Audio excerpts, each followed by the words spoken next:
Assalamualaikum warahmatullahi wabarakatuh. Perkenalkan, nama saya Faris Sofli Wahnin dengan NIM 0580120228. Saya mahasiswa Universitas Terbuka semester 1 dari Prodi atau jurusan Sistem Informasi.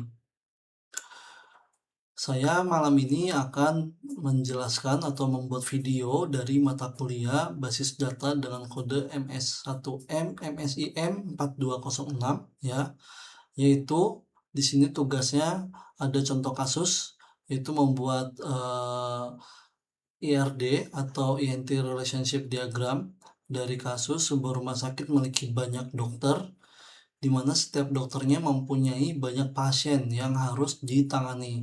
Pasien harus terlebih dahulu mendaftar pada bagian administrasi dengan menyerahkan data dirinya. Data pasien yang telah terdaftar akan diserahkan kepada dokter untuk diperiksa. Pasien dapat diperiksa oleh beberapa dokter sesuai situasi dan kondisi pasien. Setelah pasien selesai diperiksa, dokter akan membuat resep obat dan diserahkan kepada pasien. Di sini tugasnya adalah kita diminta untuk membuat entity relationship diagram dengan tahapan atau langkah yang sesuai panduan.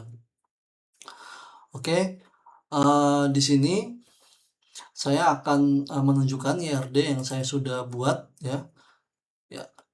Di sini dalam membuat IRD ya ada beberapa langkah-langkah yang saya lakukan ya. Yang pertama yaitu menentukan entitas ya untuk identifikasi siapa saja atau apa saja entitas yang harus saya buat. Dari contoh kasus yang tadi saya bacakan, di sini saya membuat beberapa entitas, yaitu pertama ada entitas pasien ya, yaitu tadi orang yang berobat ya, dan mendaftar ke rumah sakit. Lalu ada entitas dokter, tenaga medis yang memeriksa pasien. Lalu ada entitas administrasi, yaitu proses pendaftaran pasien ya di rumah sakit. Dan ada entitas pemeriksaan, yaitu kegiatan dokter ya untuk memeriksa pasien. Dan di sini di bawahnya ada entitas resep obat yang dibuat dokter ya setelah pemeriksaan. Lalu entitas detail resep ya, ini untuk rincian atau detail rincian resep ya yang ada dalam satu nomor resep ya, atau satu resep. Dan ada obat, ini master obat atau data obat yang tersedia di rumah sakit. Baik, itu adalah entitas yang saya buat ya di dalam IRD ini. Yang kedua, langkah kedua itu menentukan atribut dari setiap entitas. Ya, yang pertama di sini untuk entitas pasien.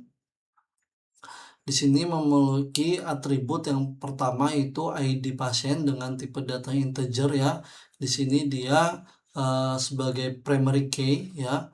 Lalu di bawahnya ada atribut nama dengan tipe data varchar, alamat tipe data teks, nomor telepon tipe data varchar, tanggal lahir tipe data date, jenis kelamin tipe data char. Lalu selanjutnya ada entitas dokter dengan atribut ID dokter ya dengan tipe data integer dan dia adalah primary key di sini. Lalu di bawahnya ada nama dengan tipe data varchar, spesialisasi tipe data varchar, nomor HP tipe data varchar. Selanjutnya ada administrasi ya.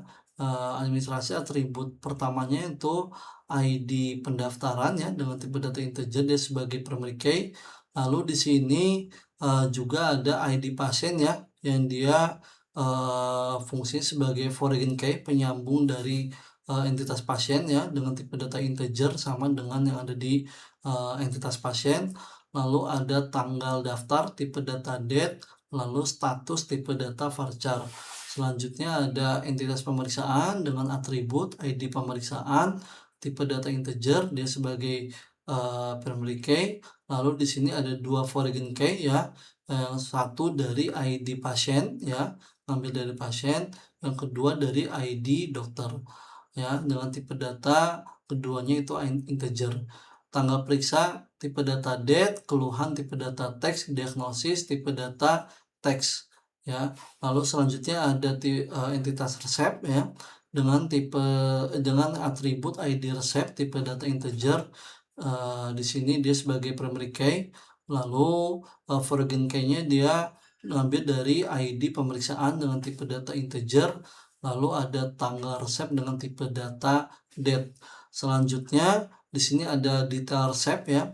Untuk detail resep di sini ada atribut ID detail ya. Untuk tipe datanya integer, dia sebagai primary key, lalu foreign key-nya ambil dari entitas resep ya, dengan ID resep tipe data integer, dan dari data obat ya, dengan namanya ID obat tipe data integer.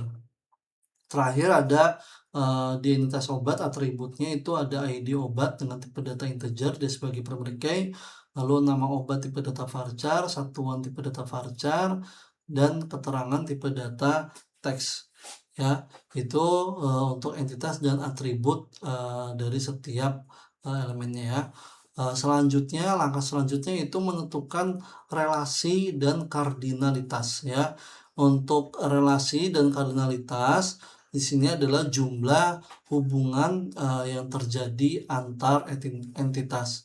Baik, saya jelaskan untuk relasi pertama, yaitu relasi antara pasien dan administrasi. Di sini menunjukkan untuk panahnya ya, di sini garis 2, artinya untuk entitas pasien ini wajib ya ada datanya ya, dan ada satu data, dan administrasi pun sama. Artinya dari kasus tadi, contoh kasus pasien itu harus terlebih dahulu mendaftar pada bagian administrasi, sehingga di sini satu pasien ya wajib atau hanya memiliki satu data pemeriksaan ya, yang mendaftar maaf, saya ulangi, satu pasien wajib memiliki hanya satu data administrasi ya, untuk di administrasi ya, pendaftaran.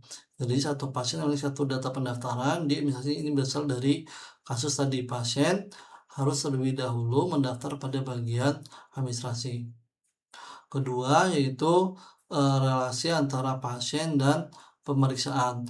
Untuk relasi pasien pemeriksaan ini kardinalnya 1 ke banyak ya, artinya satu pasien ya bisa menjalani banyak pemeriksaan di waktu yang berbeda ya. Ini berasal dari contoh kasus tadi, pasien dapat diperiksa oleh beberapa dokter sesuai situasi dan kondisi. Selanjutnya relasi 3 itu dokter dan pemeriksaan. Untuk dokter pemeriksaan relasinya itu dari 1 ke banyak. Artinya 1 ke banyak karena satu dokter bisa memeriksa banyak pasien ya. Ini berasal dari contoh kasus yang dari di atas.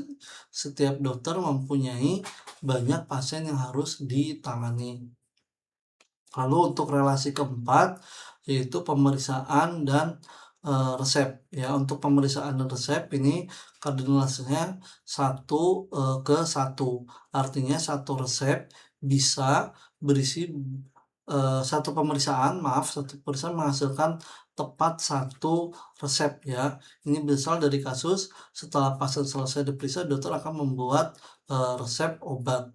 Lalu untuk relasi selanjutnya itu resep dan detail resep ya. Ini relasinya 1 ke banyak, jadinya satu resep bisa berisi banyak jenis obat yang dirinci di tabel detail resep. Oke, langsung untuk relasi terakhir itu antara obat dan detail resep ya. Kardinalitasnya itu termasuk dalam 1 ke banyak, artinya satu obat bisa muncul di banyak resep yang berbeda. Oke, lalu barulah setelah ditentukan tadi relasi dan kardinalitas, baru kita menggambar IRD-nya seperti ini. Untuk aplikasi yang saya pakai ini adalah menggunakan aplikasi Draw.io ya, untuk menggambar IRD-nya. Oke, demikian presentasi saya mengenai pembuatan Entity Relationship Diagram atau IRD dari studi kasus sistem rumah sakit untuk mata kuliah basis data dengan kode MSIM 4206. Dari kasus ini dapat disimpulkan bahwa IRD sangat berguna untuk merancang struktur basis data sebelum diimplementasikan sehingga hubungan antar data menjadi jelas dan terstruktur. Terima kasih. Saya cukupkan, mohon maaf jika ada kekurangan. Wassalamualaikum warahmatullahi wabarakatuh.